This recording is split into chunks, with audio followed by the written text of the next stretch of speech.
Hey, everybody. Before we get to the show, I wanted to thank those of you who've joined us on Patreon to become members of our Patreon community. It's so great to have so many of you from all over the world. Andrea, one of the perks of the Patreon community membership is a monthly Zoom call. Tell us more about that. You get a Zoom call every second and third Thursday. So that's with the three of us on the second and third Thursday of the month. And Dr. Cooper, two different levels. So the second Thursday of the month is for one level. The third Thursday of the month is for the other level. Tell us more about the different levels on Patreon and what those mean. Yes. One of the levels is for the general public, our regular listeners, and it'll be a live Q&A. Bring your questions, and we'll try to answer as many as we possibly can. And the other level, the higher level, is for, we call it Pro. It's for healthcare professionals. And the general public's welcome to join that one, but it will be answering more technical questions probably in that live Zoom call. And I feel like the importance of this is that the discussions that are taking place more frequently now between patients and providers are so important for guaranteeing, a good treatment and a good addressing of the issue of metabolic dysfunction. There's power in community. So we just wanted to say thanks, everybody, for joining us on Patreon. All right, let's get to the show.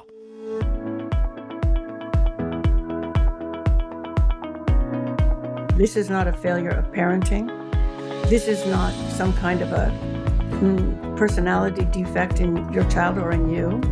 You need to find a doctor who will actually look at the labs. Even if you find a doctor who will give your child a GLP-1 agonist, that's not good enough. You need to know what's going on with the metabolism. And because that is the actual problem. Welcome to Fat Science. I'm Mark Wright, along with Andrea Taylor and Dr. Emily Cooper. On the show this week, we're tackling one of the most emotional and misunderstood topics in medicine: childhood obesity, eating disorders, and what they really mean for health in adulthood. For decades, parents have been told that if their child is overweight, the solution is simple: eat less, move more, try harder. But the science tells a very different story. We now know that excess weight in children is often a sign of underlying metabolic disease, not a failure of willpower or parenting. But here's the hopeful part. When we treat metabolism early and correctly, overweight kids don't have to be overweight adults. Today, we're joined by two of the nation's leading experts in pediatric obesity and metabolic medicine. Andrea, as you know, those of you who've listened, lived this story firsthand. Diet after diet, starting in childhood, none of them working until she finally got real medical treatment. This episode is for parents who are scared, kids who feel blamed, and clinicians who know the old approaches simply are not working. This is about replacing shame with science and showing families that there is a medical path forward. Dr. Julie O'Toole is a board-certified pediatrician, an adolescent medicine specialist, and the founder of and chief medical officer of the Cartini Clinic in Portland, Oregon. She treats children ages 6 to 17 with complex eating disorders and metabolic disease, and she's the author of a medical textbook, Give Food a Chance. Dr. O'Toole is a national pioneer in integrated eating disorder care with metabolic medicine, including GLP-1 therapies for pediatric obesity, with a strong focus on access and equity. Julie, it's great to have you here. Welcome. Thank you, Mark. I'm thrilled to be here. All right. Also on the show, a familiar face from a past episode, Dr. Evan Nadler. Dr. Nadler is an internationally recognized leader in pediatric and adolescent obesity treatment. He previously served as co-director of the Children's National Obesity Programs and director of the Child and Adolescent Weight Loss Surgery Program in Washington, D.C. A former tenured professor at George Washington University and NYU, Dr. Nadler has authored numerous scientific publications and helped shape national standards for pediatric obesity care. He now focuses on program development, public education, and telehealth solutions. Evan, it's great to have you back on the show. Welcome. Oh, thanks, guys. Oh, Andrea, Emily, great seeing you guys. Mark, great seeing you. Thanks for having me. Julie, nice meeting you. Super excited to talk about this topic anytime, but especially today, because I really do feel like the eating disorder community and the obesity treatment community sometimes don't talk to each other. So I think it's really important that you guys are doing this, and so I appreciate the opportunity and the forethought to even put it together.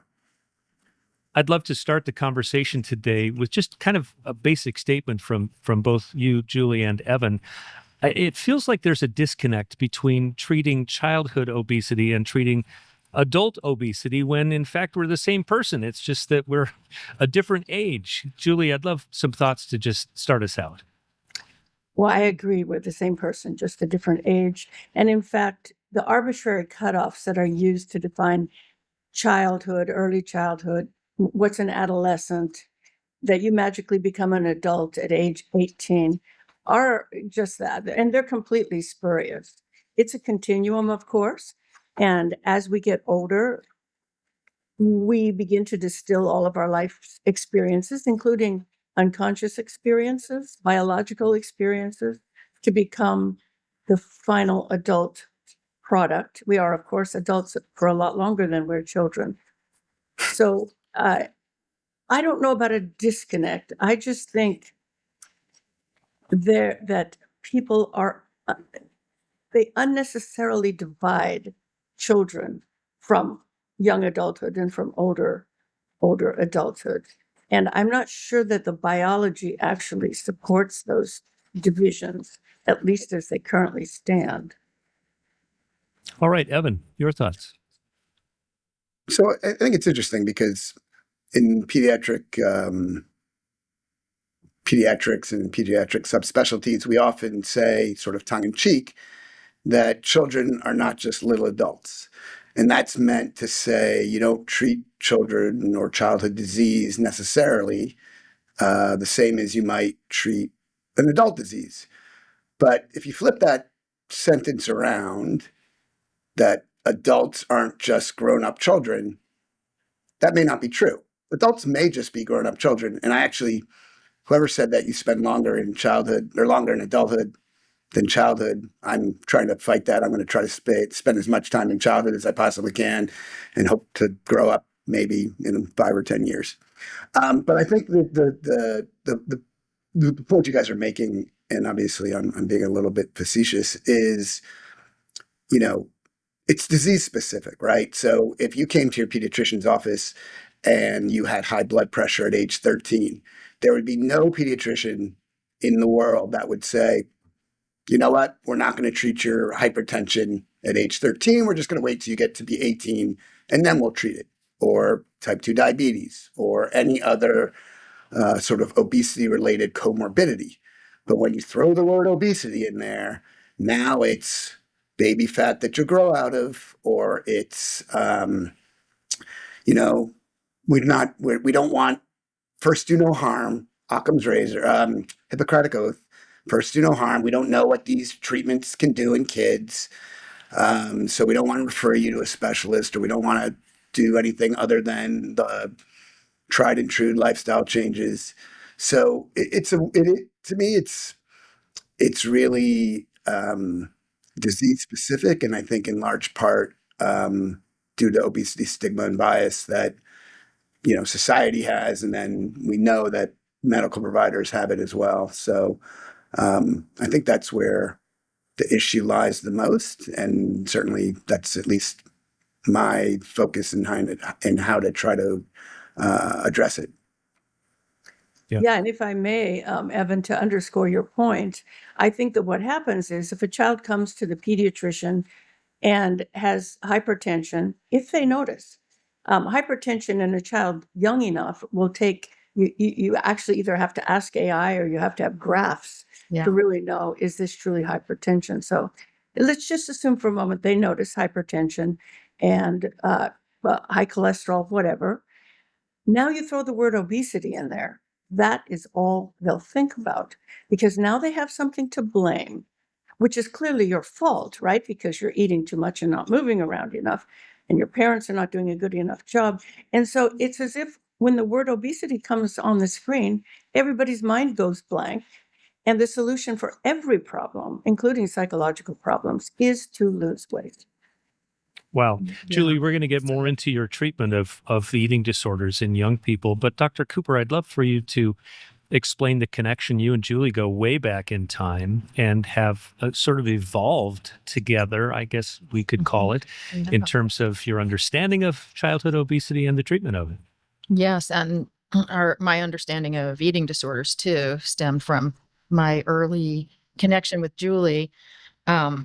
And I think, I started out, I met Julie, geez, I hate to say how long ago. Don't divulge the ages. 23 years, maybe? Yeah, it was definitely more than 2 decades ago. And yeah, and it was over a child who was critically ill with an eating disorder. And I was trying to help her and didn't know what to do. We tried all these different things, and she had anorexia nervosa and a very severe case. And um, there were no resources I knew of until someone referred me to Julie, and I was in Seattle and Julie's in Portland. And we had a very nice conversation. I'll never forget the first conversation we had where Julie told me, well, you can't do this that way, like as an outpatient. You've got to get the patient into a real treatment center, because we were trying to use just a regular hospital and things like that. And it just got worse and worse. So anyway, that's my beginning of learning about how to evaluate patients with eating disorders, children especially, and how aggressive you need to be initially. The more aggressive, the better with these eating disorders, the earlier, the better. And Julie taught me that from the beginning. And that led me to an interest in working with kids because I saw there was like a deficit in that in our area. And then, after a while, we started both seeing, there's this connection metabolically. And I went further into the metabolic world of working with people with high body weight because I saw those similarities in their physiology and sharing that information with Julie. And then Julie was very advanced in doing assessments of her patients who had full-blown eating disorders and looking more into their metabolism. And we shared a lot of case discussions and things. So it's been a great relationship. And I think it'll continue until forever, as long as we're doing this. Andrea, I'd love your thoughts at this point, because one of the reasons that we wanted to have Evan and Julie on the show is that we've heard your story, that how uninformed doctors were when you were a kid, when you were first put on a diet at 7 or 8 years old. And we talk about it as if it's no longer a problem, but we hear over and over again how doctors are still telling parents of children who are overweight to eat less and exercise more. Yeah, I mean, of course, when I was a kid, you know, it was long, long, long time ago, because I'm ancient, but I don't think that the problem has changed that much. I mean, little chubby kids come into a doctor's office and the doctor says, "Oh, you must be eating too many potato chips." And as a kid, I mean, my mom was the most healthy cook and a healthy food provider. We didn't have potato chips. We didn't have junk food in the house at all. We were the house that didn't have all that stuff. I had the bad lunch. Nobody wanted to trade with me. So, um, believe me. And so it wasn't about the food. It definitely wasn't about the food. And I played sports. I was a ballet dancer. So it wasn't about the activity. So there was obviously a metabolic thing, but nobody knew about that. Nobody knew what that was. And they just told me to, go on a diet. I went on Weight Watchers. I went on what was the early Atkins diet when I was like 9, 8, Hmm. all those things. Every calorie restriction, everything. Probably 800 calories a day when I was, like 8 or 9 years old. And it didn't work. Sometimes it would work for a short period of time, and everyone would be, like, cheering. I would get all new clothes because I loved clothes, but it all came back, always, always, always, always. And for those of you listening, if you haven't heard the episode with Dr. Nadler before, it's a really good episode. And he talked about kind of the origin story of when the light bulb went off in terms of his passion for treating childhood obesity. Evan, why is there such resistance still to see obesity as a disease state in children? I mean, I just still I don't get it. Yeah, I wish I had a simple answer to that because then we could fix it. But I think starts with sort of a lack of education, starting actually in medical school, right? I think when we all went to medical school, the folks that are on this call that are MDs or DOs or whatever we are, we didn't learn about obesity as a disease. And then certainly in pediatrics residencies, learning about childhood obesity is not part of most pediatric residency training programs still to this day. And so I think it starts with the lack of education. And then, it doesn't help that society, doesn't want to accept the idea that it is something more than eating better and exercising more. I mean, we're getting bombarded by the war on ultra-processed foods, which I think everybody would support, but it's just not really going to treat adult obesity or childhood obesity. So it's almost like we're getting a bunch of gaslighting from a whole medical community and our HHS secretary and his followers. And it's like, oh my God, how do we actually get people to focus on the science, which is so completely different than what everybody out there is talking about. So I think it's a lack of education on the medical side, but it's also the lay public's lack of education. Sorry. We like dogs.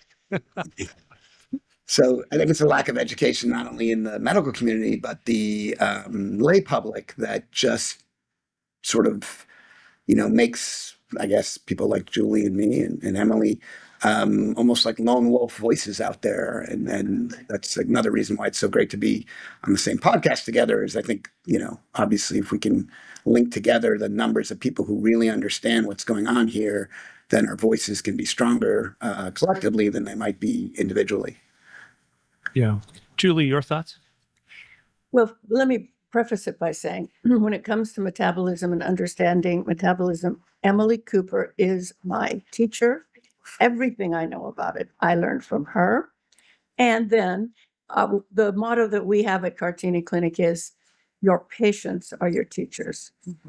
So, you have the background in science, and then you're fortunate enough to meet a colleague like Emily, who's working on the cutting edge of it. And your patients will teach you what they need. And we need to listen. And it can be tough. Our, pediatric metabolic program, we have always treated kids of high body weight.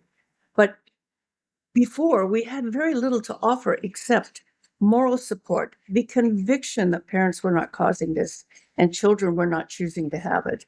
And we talked a lot about fighting back against stigma and so forth while we waited for the science to catch up to us.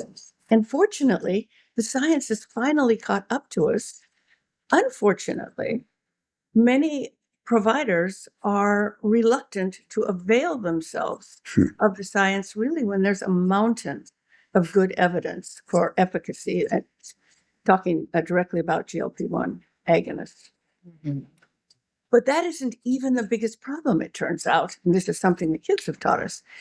The biggest problem is the diet and exercise paradigm, is the paradigm that will not die. And it is so embedded in everything that people say and do. So, for example, the GLP-1 agonists do suppress appetite. And because they suppress appetite, everybody thinks that's the principal way that they work, which is, it's the trivial way that they work. I mean, it's great and I'm thankful for it and all that, but its effect on internal metabolism and health is so much broader than that and so much more important. But again, back to obesity, weight loss, people don't see or hear anything else when that is the subject of conversation. So it's been very challenging to I mean, I follow in Emily's footsteps in this, absolutely, to help the kids keep eating and to understand that they must keep eating. It can be it's probably the single greatest challenge, right up there with access to medication. It's like when Dr. Cooper always says, the weight is a symptom. It's not the only thing. Exactly. It is clearly a symptom. And So, Dr. Cooper, I'd love for you to jump in here. I'd love to know what the intersection of obesity and eating disordered eating. Let's talk about that intersection for a minute. And because when a kid comes into any of your offices, obviously there's an assessment that takes place, and it can look like a lot of different things, right? Yeah, it really can. And I think a lot of what Evan and Julie were just saying too about the adoption of obesity as a disease, it kind of affects this whole eating disorder and obesity intersection too, because I think the stigma around weight is just so strong. And I do think that people want to feel like they have their own control over things. And that goes for children too, children and adults. They want to think there's got to be something I'm doing, a solution I can implement that will solve this problem. And I think in some ways that does reinforce the incidence of the disordered eating, like quite a bit, that mentality. So it fuels the stigma more, and it fuels the obesity risk more, because then you've got people going down a path of, as Julie said, getting into the diet and exercise paradigm where they're just in that constantly going from one to another. And instead of blaming the diets, they're blaming themselves, trying to find an alternative diet that maybe there was something they did that they veered off too much over here, or it was their fault because they missed one workout, something like that. And, while we talk a lot about the eating disorders, and Julie's taught me this too, how they're very genetic, biological disease. It's a really, it's so crazy because when you think about it, the commonalities between the eating disorders, even the restrictive ones, and obesity and the drivers, it's so similar in a way because it's that genetic biological aspect that's in there in both of those conditions. But I do think that when I look at patients who even people that maybe went through treatment with a center like Julie's center, they come out and then we're trying to work with their metabolism to try to see where they are and get them to a place where they can go back to their sports or something like that. You think about that patient and how did that eating disorder form? Was it like a secondary problem to a physiologic metabolic disorder? So, for example, were they trying to manage their obesity by going on some kinds of restrictive diets and exercise, and then it went too far because maybe some other biologic mechanisms that they were vulnerable to and led into full-blown anorexia nervosa condition? Or was it the anorexia nervosa was like the primary issue? So I kind of see like this overlap, it's a risk factor. I think obesity is a risk factor for disordered eating, and disordered eating is a risk factor for obesity. So I don't think you can tease it apart. They're so connected. And what we call, people say, well, what's disordered eating? But the majority of people in our society are practicing disordered eating. A very small percent are not. And the funny thing is, from people I've met through the years, because I've done a lot of work for exercise fitness equipment companies too, testing out their equipment, and we had to recruit subjects, and the subjects had to be really reliable with their nutrition. Through that process, I learned that some of the people who are on the normal side are people who truly recovered from the anorexia nervosa, who went through a really solid treatment program and they got back on their feet and were in really good remission. And they were some of the most reliable people that were in the normal eating category because they knew they can't stay stable in the disordered part of the spectrum. They have to be responsible. And so finding people that are responsible eaters and normal eaters, not disordered, not worrying about what they're eating, not, counting carbs and going on one type of restriction after another. That's actually not easy to find people in that category who prioritize nutrition. So I think that, but I do think that it goes both ways, where the obesity in children is a risk factor for developing disordered eating.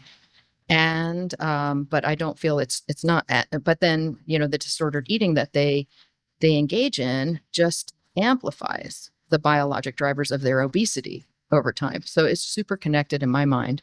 Yeah.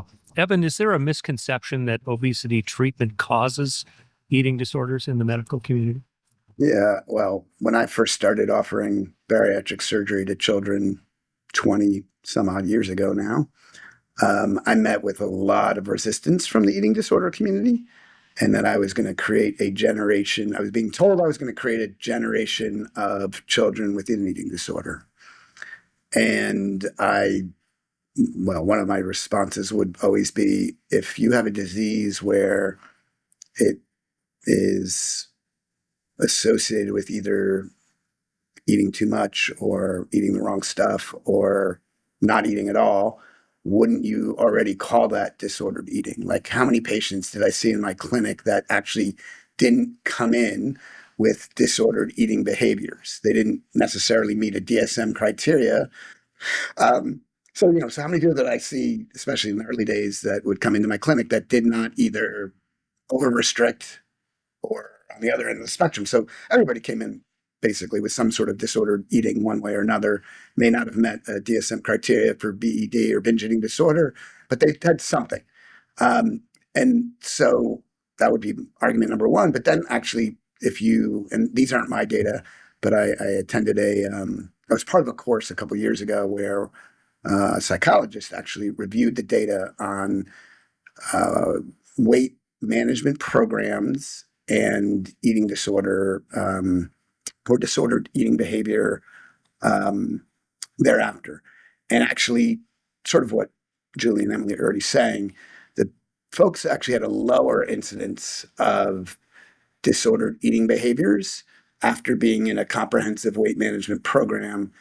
And those data came from both, and the data were analyzed separately, but there was lifestyle programs and then also surgical programs. And both of them reduced the incidence of disordered eating behavior, probably in part because both those modalities have a mental health professional involved in the care and aftercare. And the data for meds and the GLP-1s, I think, will show the same eventually. I don't know that they've been around long enough to be well studied. And of course, with the sort of access to GLP-1s coming from everything from compounded meds to, gray market to people who get medical supervision, but it's not really medical supervision, it might be harder to parse out those data. But yeah, I think that the point that the group are making is that they're all interconnected. And, when I was doing surgery, I wasn't just doing surgery. I had a whole team of professionals, including a wonderful psychologist who's taught me a ton, just like about eating disorders and other stuff. And, I think it's just and that's a different stigma. That's sort of the stigma around surgery or surgical intervention. And, people truly thought that I was just picking kids up off the street, taking them into my garage, doing a bariatric surgery, maybe taking out a kidney and selling it on the black market. Like, people truly had no understanding of what I was doing and what my passion was and what my research interests were and all that stuff. People just, they just hear surgeon, pediatric surgeon, bariatric surgery, whatever, and they think, oh, he just wants to do more cases because he'll make more money that way, which I also explained to them in academic medicine. You don't actually get paid more the more you work. It's actually, there's no incentive to work more other than helping more people. So anyway, again, it's a misconception. There's so many misconceptions around the disease and how to treat it and when to treat it. And I think sort of I think the eating disorder concern is real, and I think it's worth considering. And that every patient you're treating, you do want to screen for them and pay attention to it, both before any intervention, meds or surgery, and then again after. But it's not like, A leads to B. Yeah. It's I mean, I totally agree with that. I think what you just said at the last part you said is so important, because I will say, you can see patients that become vulnerable to eating disorders when they're on treatment. And it does happen. It's rare, but I have seen it. And I think that's the key. What you said, Evan, is evaluating the patient before getting started with treatment. Make sure they're not already, far into some kind of an eating disorder, a restrictive type of eating disorder that needs more intensive treatment on that side from a center like Julie's or something like that. Because as Julie said, especially in the kids, there's all this encouragement. It's like, oh, you're eating less. Isn't that great? Oh, yeah, go ahead, go do your sports and go to practice. And, oh, you didn't feel like having lunch. Oh, that's probably good. That means the medicine's working.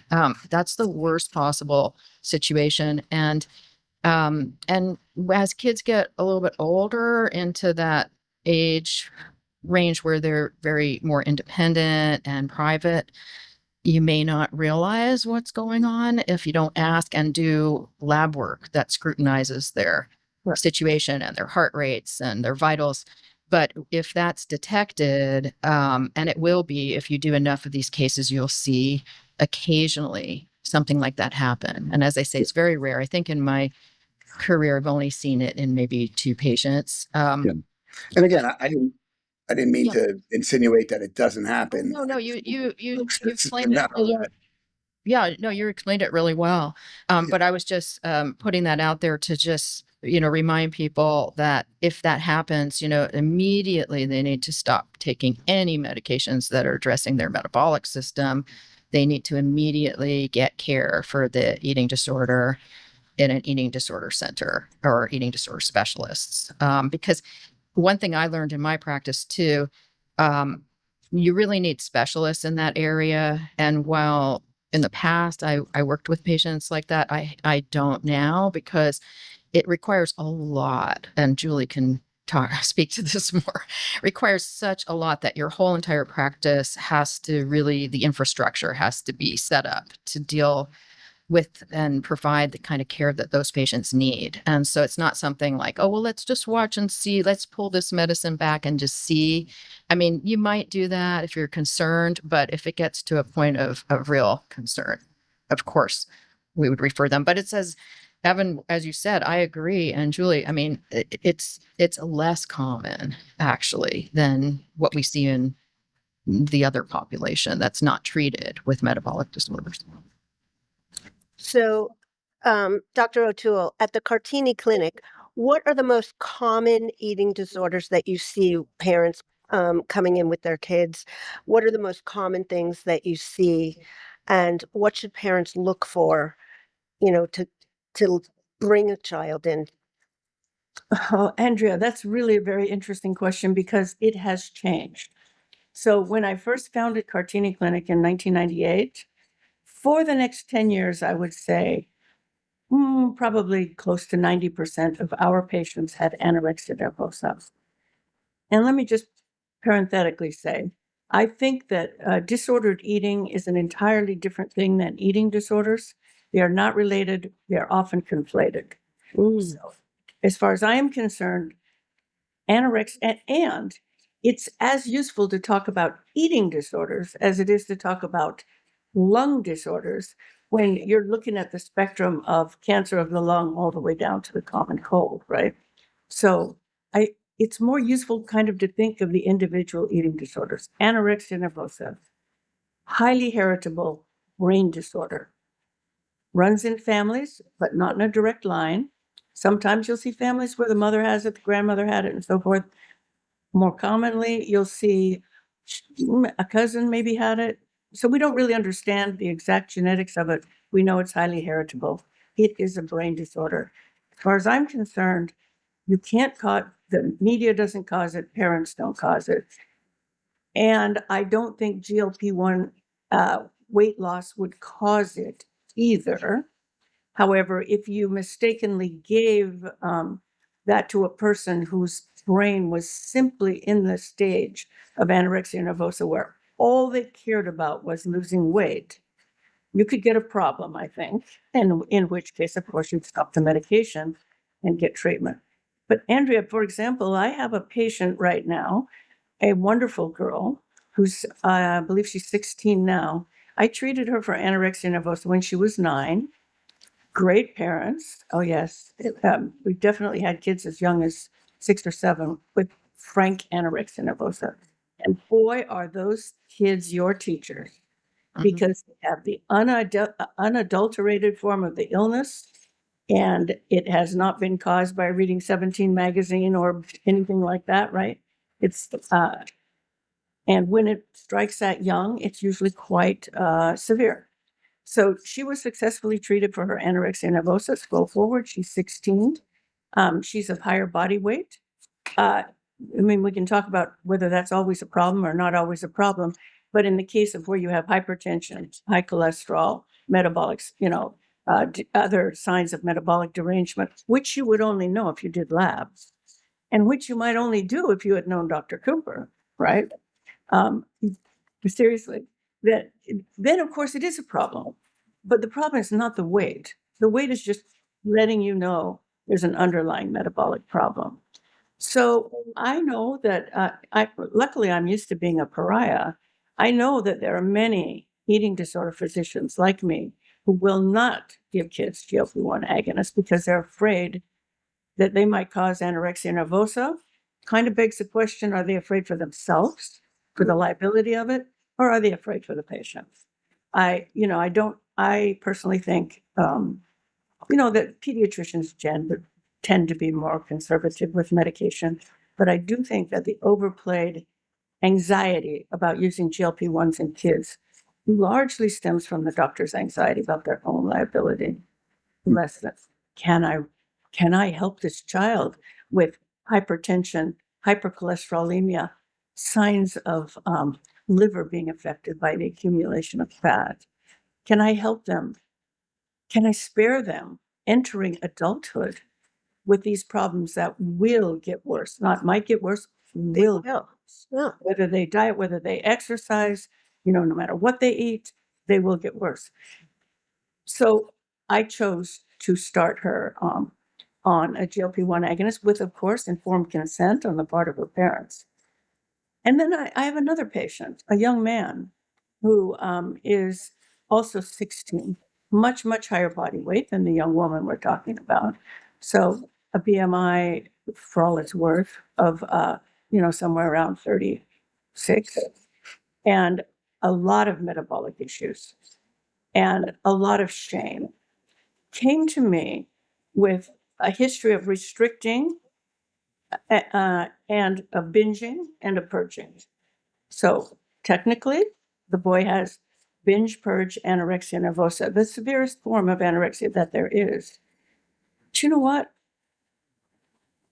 He is my teacher. I'm really starting to wonder with some of these kids, are we calling this condition where a kid whose body weight is way higher than average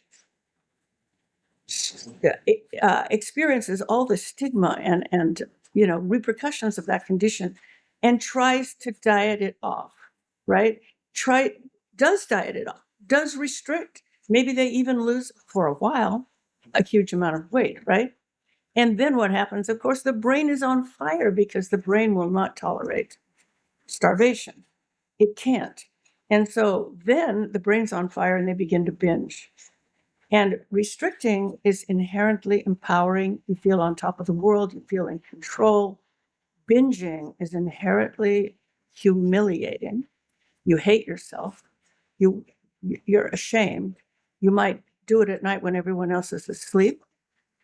And then because you're so freaked out about all the food you ate, it's actually kind of rational to think that if you just got rid of it, if you just went in the bathroom and got rid of it, threw it up, that you could keep it from sticking to you.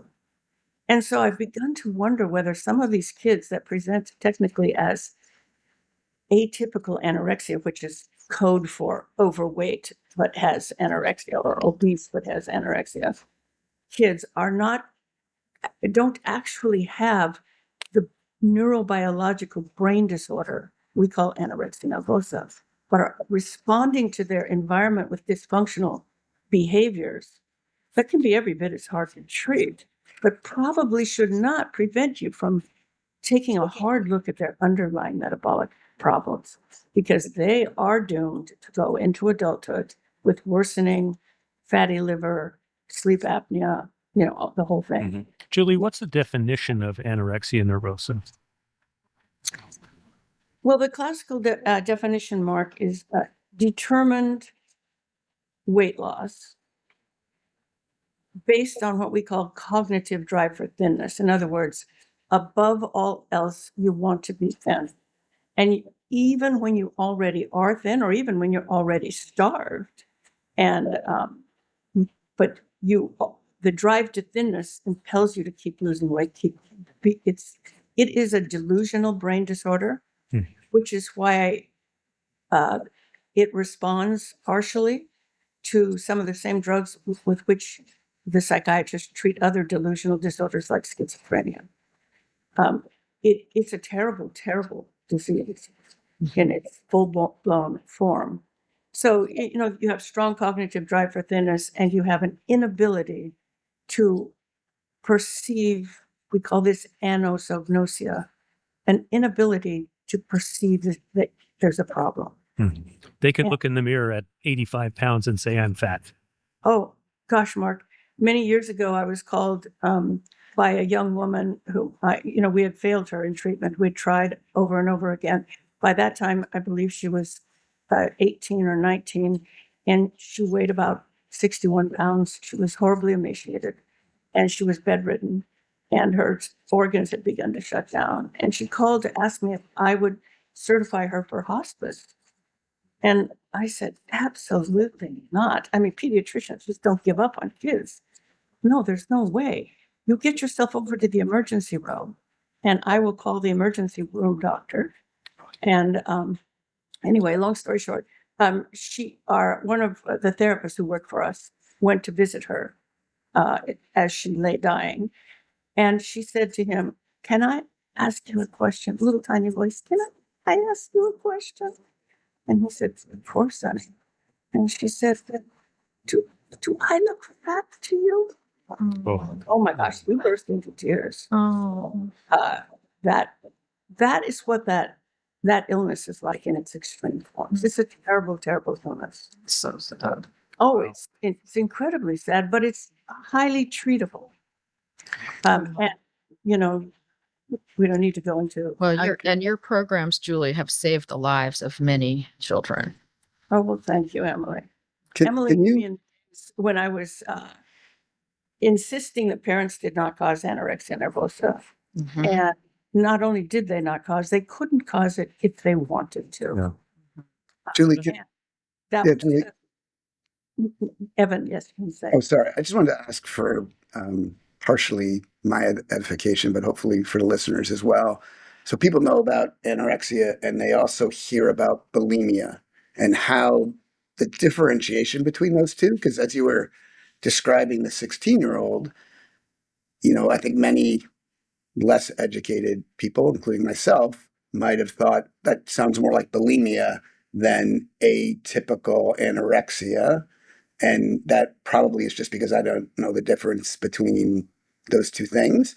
So I was just hoping maybe you could explain to everybody what bulimia is, because I think from a layperson, even though I'm medical, my lay understanding of it is basically overeating and purging. So can you give us maybe a little bit more information so that I can be a little bit smarter? Well, I think that's right, Evan, overeating and purging, but also accompanied by evaluation of shape and weight, right? And I realized I didn't actually answer Andrea's question. So bulimia, you asked me what we see at Cartini Clinic, and I told you that in the early days we saw about 90% anorexia nervosa. Nowadays, I would say that's probably more like 60%, with a lot of patients having what's called avoidant restrictive food intake disorders of various types. Um, Kids who only eat a very narrow range of food, which, by the way, is normal biology for some kids, but drives parents crazy and grandparents crazy. And those kids who fail to thrive because of that restricted food intake, we have quite a few of those kids. And then we have quite a few of kids who have the sudden onset of fear of swallowing, who won't swallow food or drink or their saliva and get sick really fast. The brain is so complex, right? So we're seeing more and more of these complex eating disorders. And then, of course, since we just began our metabolic arm, I am very happy to report that we are seeing kids who they usually come to us because they have one symptom, and that symptom is obesity.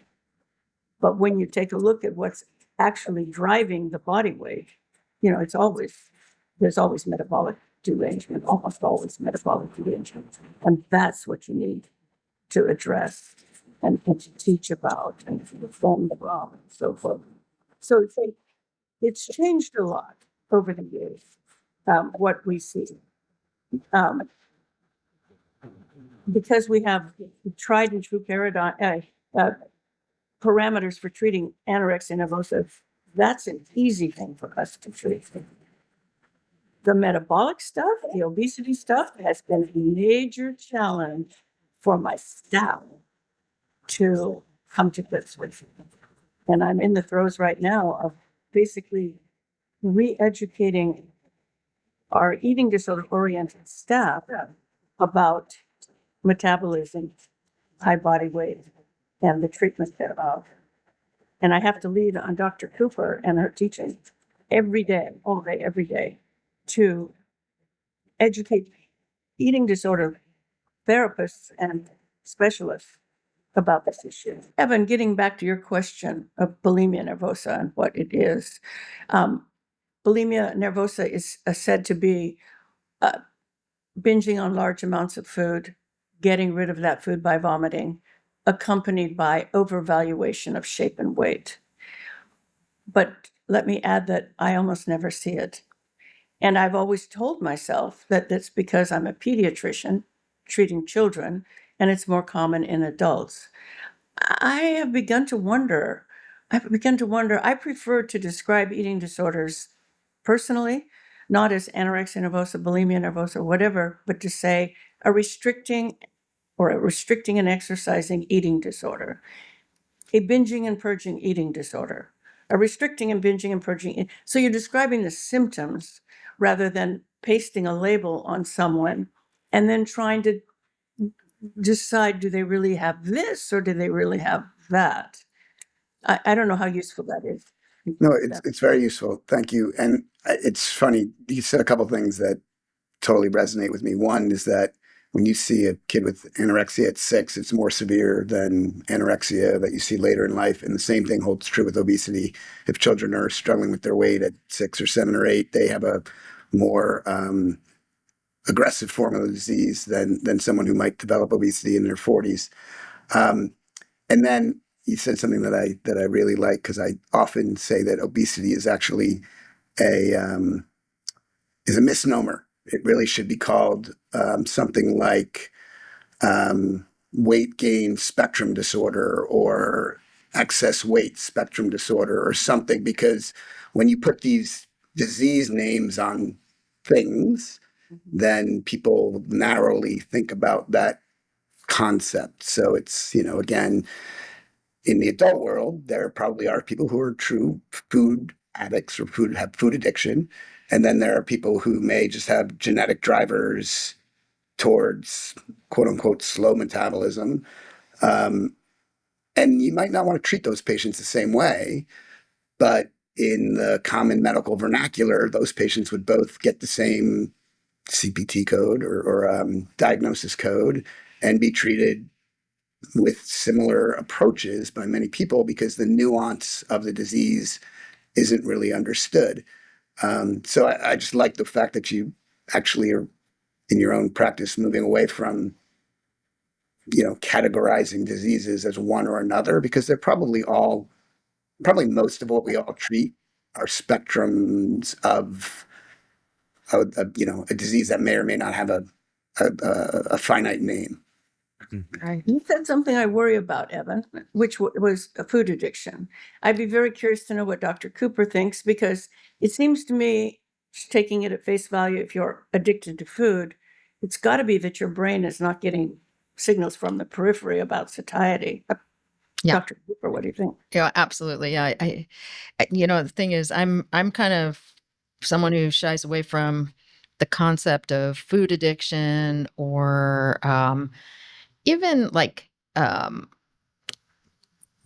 focusing on, say, binge eating as like a primary problem, just because, or emotional eating, that terminology, just because there are these biological, physiologic mechanisms in the brain that really would enable those kinds of things to happen. And so I don't see it as an addiction, and I know there's a lot of science behind like the reward system and all that stuff, but to me, it's really not paying attention to just the physiologic chemistry that's going on that drives the signals through our melanocortin pathway in the brain and all the little substations we talk about to get them to the MC3 receptor, which is responsible for our satiety and hunger, drive, and our MC4 receptor, that's energy expenditure, insulin levels.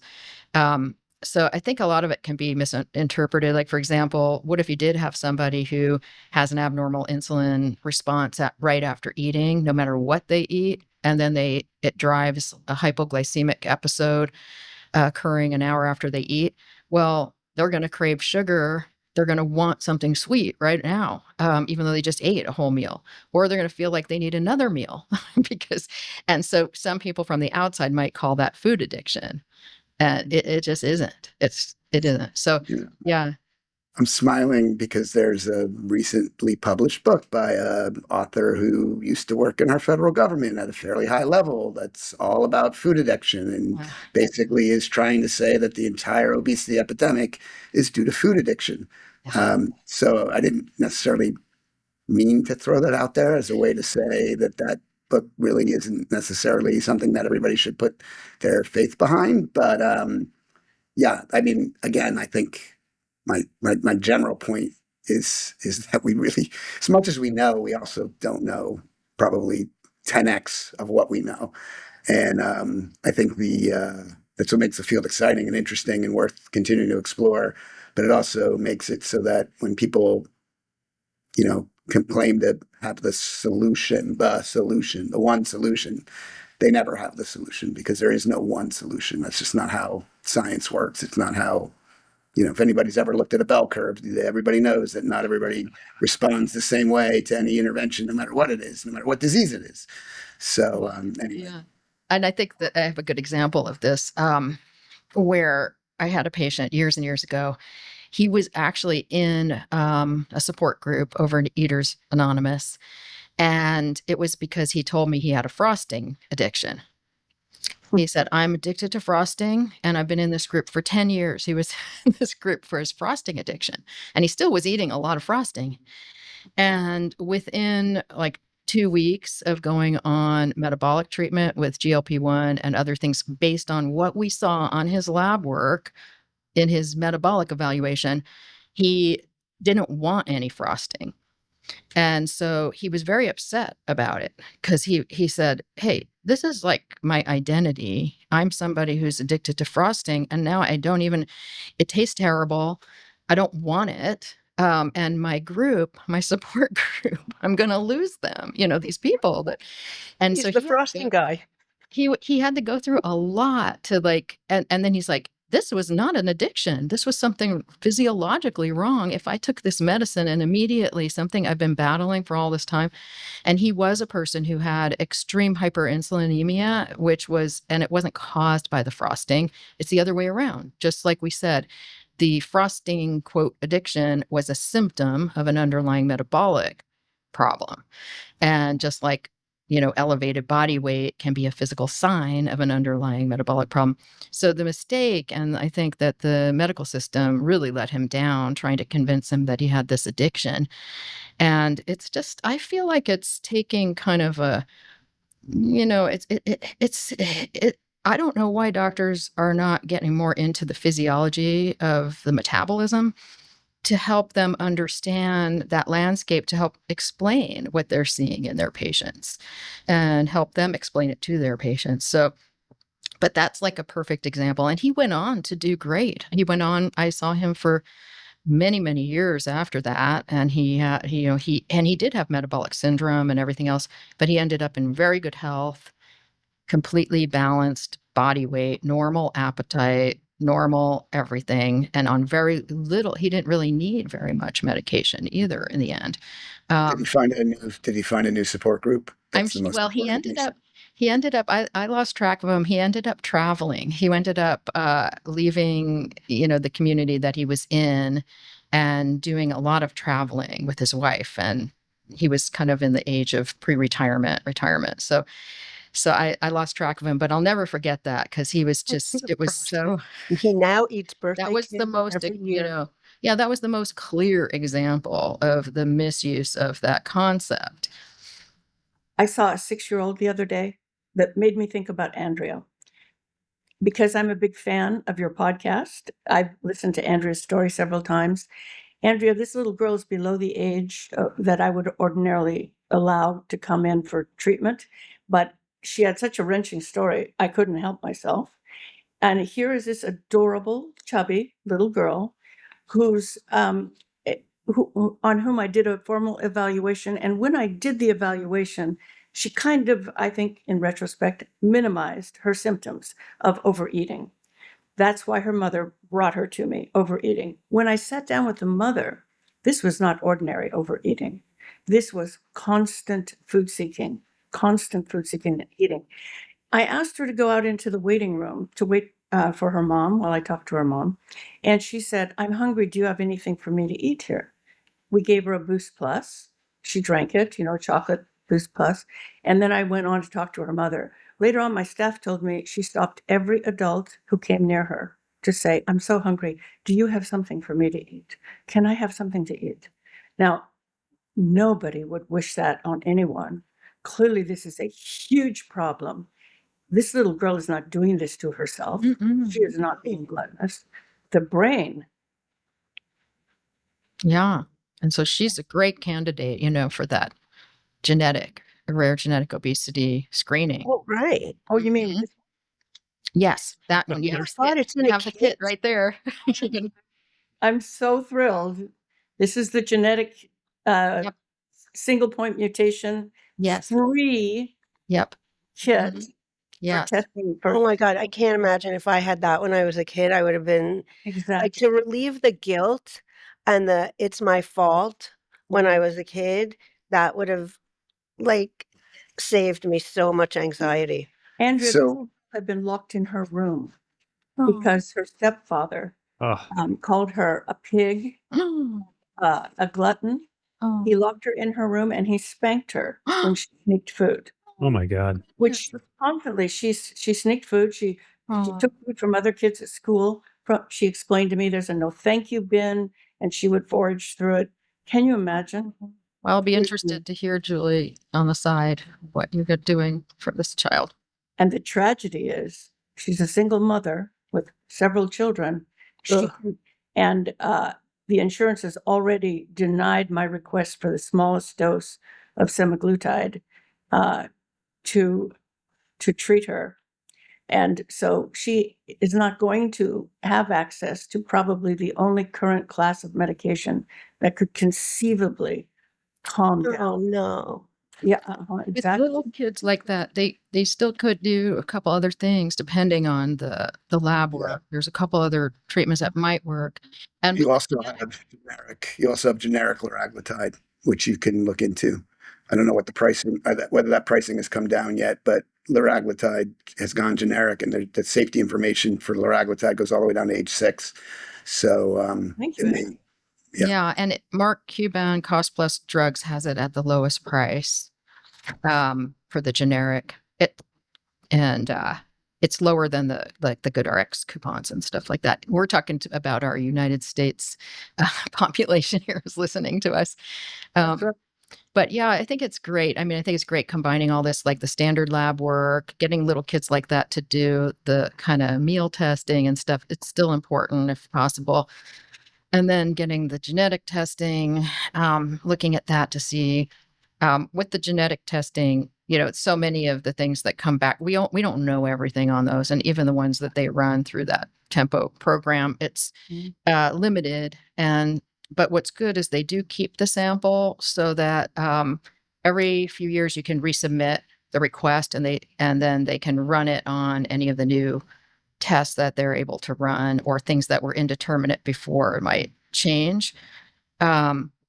But it doesn't, the point is with the genetic testing, it doesn't really change the treatment that much. So even with Rhythm, who's the sponsor of the program, the Rhythm Pharmaceuticals, their drug is only approved for very specific things. So if you happen to fall into that, that could be a good avenue. But for a lot of things that you might find, even that are the monogenic, pathogenic obesity conditions, it wouldn't really change your treatment approach.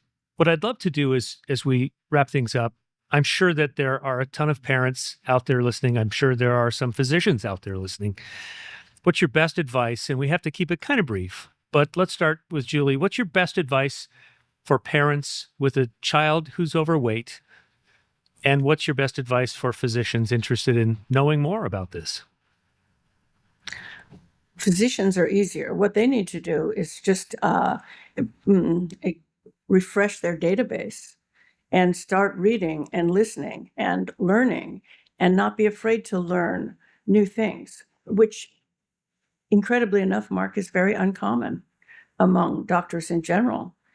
For parents, which is basically more important as far as I'm concerned, it's very important to understand this is not a failure of parenting. This is not some kind of a personality defect in your child or in you. You need to find a doctor who will actually look at the labs. Even if you find a doctor who will give your child a GLP-1 agonist, that's not good enough. You need to know what's going on with the metabolism, and because that is the actual problem. The weight will take care of itself when you actually analyze the problem and can treat that. Okay, Evan. Yeah, I think so. We haven't touched upon this, but there's certainly a huge lack of pediatric weight management specialists or adult weight management specialists who take care of kids. So access to care for children with weight issues is a huge problem. And I guess so that goes to what's the number one thing I would tell parents, which is advocate for your kid. If the provider you're working with either won't acknowledge the problem or doesn't feel comfortable dealing with the problem, then ask them for help finding someone who can. And if they can't, then call into the show or email or text or whatever. Let me know. Let Julie know. I'm sure we can help you find people around the country that can help. But again, the important part of not the self-blame and self-shame, and that's, really unfortunate that people feel that way. And if they can find a way to get over that, that would be another huge step, because it isn't anyone's fault. It's a disease. It's not a lifestyle choice. It's not a choice somebody made. For the practitioners, that's a really, so for me, if I were giving advice to practitioners, and the practitioners who are listening to the show aren't the people who need to hear the message. It's the ones who aren't listening to the show, which is to basically put your internal biases away. Stop. Your blaming and shaming of the patients is just as bad as the patients doing it to themselves. So when you, as a provider, don't acknowledge a family's concern, or you look at a child who's struggling with weight and continue to advocate for diet and exercise. I talked about the Hippocratic Oath earlier, which is first do no harm. Not treating childhood obesity is doing harm. So the thought that I don't agree with this, or I don't know enough about to do anything about it, so I'm just going to put the problem aside. Or I only have 15 minutes because I only do, I have to see 4 patients every hour, or else the group doesn't make money, or the hospital gets mad at me, or whatever. Those excuses, all that stuff has to go away. And you really need to understand, providers need to understand that if you do not treat metabolic issues or obesity or whatever you want to call the problem, if you don't treat it when you diagnose it, or even think about diagnosing it, learn how to diagnose it, you are doing harm. You are violating your Hippocratic Oath. You are doing harm to those patients. So, not exactly clear how to fix the problem. We're certainly working on it. More education, more public awareness, all that stuff. But that would be my 2 cents for both the families advocate, and the providers put your biases aside. And hopefully with those 2 things, we can get more people the care they need and deserve. All right. Dr. Cooper, what's your final thought? And I guess one thing that I'd love to know as you address this is, when should a parent, when is excess weight a problem? I guess that's what I'm having trouble understanding, is that it's not obviously an arbitrary number on the scale, but when does it become a medical problem that you have to go to the doc for? Well, I think that a lot of parents have anxiety around it, so they do seek their doctor's opinion about what's going on. I kind of don't, in some ways, I do wait a while. Like, there was that clear-cut case that Julie provided. Absolutely, that child needs treatment as soon as possible. But for some kids that are in that younger age group, under age 10, my preference is not to be overly aggressive in that age range unless you see something specific that you're trying to treat metabolically. And if they seem to be growing and developing well, they seem to have fueling their body well, have the energy, if there's not really the health parameter dysfunction and things like that, I tend to be a little bit more kind of, let's support them, and keep monitoring and keep looking and seeing what's going on, and get on a more consistent eating pattern, get on a better sleep pattern. And so this wouldn't be the extreme case, though, that comes through your door. That would be definitely, there is a demarcation. So it's hard to explain to you what that would be. And it's going to be different for every provider. And I think with their own experience in their own clinic success rates, dealing with patients of all the different age groups, the way that they treat the patients, they'll have more confidence in which child is it right to kind of just monitor with some improvements in the areas that we know support a healthier metabolism, versus those that we really need to jump in and do some tweaking and things like that with pharmacology. And then those more extreme cases where Evan, would feel like we need to be considering surgery for some kids, especially when pharmacology doesn't seem to be either an option or not effective.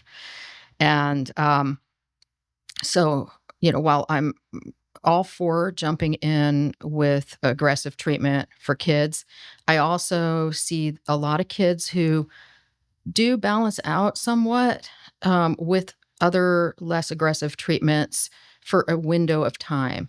Now, I always look also from what I have read in many textbook type pediatric obesity textbooks, there's an increase. Every time you have a major growth spurt, there's an increase in amplification of the underlying metabolic dysfunction. So that's where you're going to see the height not really going up as much as predicted and the weight going higher. So you're going to see more disproportionate growth during those growth spurts. So if you're at an age where if you have a child who comes in and they're at like 12, 13, either male or or female, they're in the middle of this growth spurt. And so you know that it's going to amplify. And so if what you're seeing looks unstable and doesn't give you those positive things as a clinician, you're going to be more aggressive with that child for sure. But then if, say, they come in at 7 or 8 and they're not in the midst of the big growth spurt and things look good in terms of their growth hormones and their glucose and insulin balance and some of their metabolic indicators, and their behavior is not, there's nothing really extreme going on there. And you see evidence of lifestyle gaps. It's good to try to see, let's because you need those behaviors anyway. Whether you go on to do surgery, whether you go on to do pharmacology, you need the lifestyle foundation, adequate sleep, consistent fueling the exercise. You're going to need that anyway. And so we put that in and kind of monitor. And then it's true, the majority of those kids do go on to needing treatment to come in. But the parents feel very good about it too, because they feel like, okay, we get it. We're going to try tightening these things up, monitor, and they're calmer about the whole thing because you've described the metabolic system and this foundation and when the pharmacology may be needed. So I think that it's a lot of treating the kids, to me, is calming everyone down a bit, taking it down several notches, because the anxiety, as Julie said, the minute you've got this weight, it's like everybody is just so hyper-focused. And if we can do anything to just calm it all down and calm the parents' concerns down, calm the child's concerns down, shift the focus from a mentality of deprivation towards fueling, it's huge. That part alone is huge, and it's part of the treatment.